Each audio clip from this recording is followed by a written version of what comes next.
what we're going to do is we're going to actually cut the top off this shell, and we're going to port into this grid. We have the digital cameras set up that will be taking a picture of the shot itself off the grid, bring it up to the computer, and it actually counts it for us instead of having to do one at a time. Awesome. You know, so it makes it a little easier. So what we'll do is we'll just go for it. Okay, we're just going to cut this top off and then spill it out on the grid.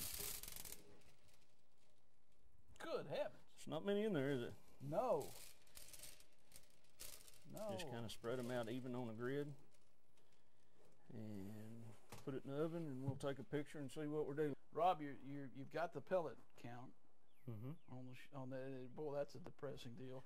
And 1 ounce and 3/8 of BBs. There was 97. 97 pellets. There's a lot of holes. Yeah, a lot of holes, right? Yeah, that's right. That's right. And you've got a deal you call your true waterfowl factor. But go ahead, and I want to see what all's next. What we're going to do here is we're going to take you and put you into the computer. So when the printouts come out, it's, you know, you can take these patterns home with you. It's going to have your name, what choke you're using, what shell you're using, pellet counts and everything, what gun. And so that's what we're going to do right now, is type you in here. I see I've got some good company on that deal. Some of those guys on that list can shoot a whole lot better than I can, Rob. I doubt that. Got a Brett Extremo. We're going to be using a T3 choke out of it, and it's one of ours. And you got a 28-inch barrel.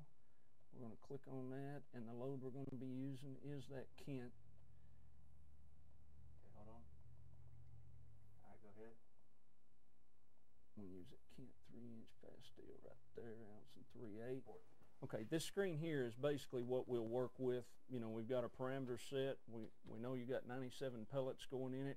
We've already locked and zeroed it for the laser is going to be, and that's our point of aim.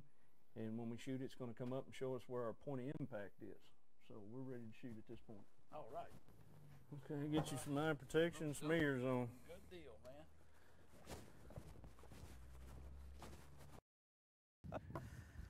All right, man, let's see what we got.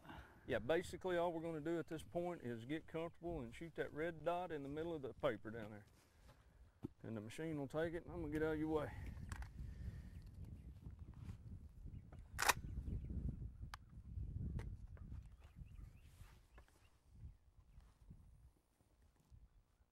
Don't shoot yet.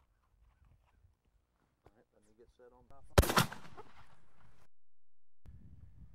So every time you shoot, what's going down is that'll come down and go clunk. It's taking a picture now, and it's bringing it all up to the screen on the deal. The door will come up, and we've even got an auto paper where the paper will advance itself. But, okay, it's on a 15-second delay. Rob, how do we do? Well, you missed the machine completely. I told you I'd be the first. No, actually, if we'll set it over here if the wind wouldn't blow it, you actually did better with the T2 than you did the T3. Are you for real? Yeah. And that's the T2 is the more open of the. It's a little more open, but you are using BBs through this. And what your core density has jumped up 6 pellets more in there when you're not dealing with a whole lot of pellets to start with. But the overall percentage was still better in the T3. But like I said, I like the looks of the T2. You had your core density is better, and that's, you know, you're just gonna get longer out of it. You know, in simple layman's terms, what I'm interested in, I don't think a mallard duck would get through that. No. And that's key, and that's the end result. That's what we're trying to do. You're just trying to build me a better shotgun to achieve my goals hunting. Well, and also your core density is what's going to take you out there further. You know, it's going to amplify as it goes out. So where this one, you know, it was good all over, and your actual overall percentage of the choke did better.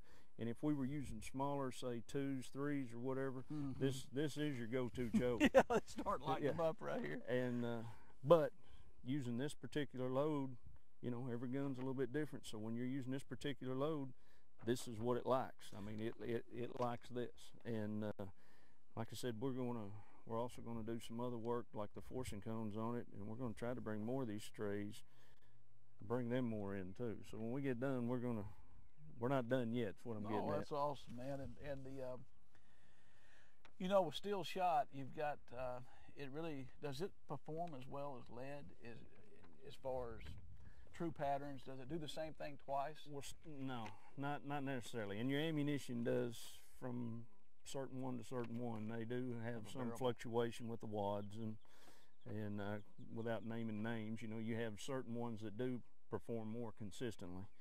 But no, I don't know. Like I said, that's good deal. That's the choke. That one awesome. likes it. That is awesome. I know this is one of the things that you provide for a shotgunner and somebody that's addicted to the shotgun like myself. But I want to see some of your porting. Okay.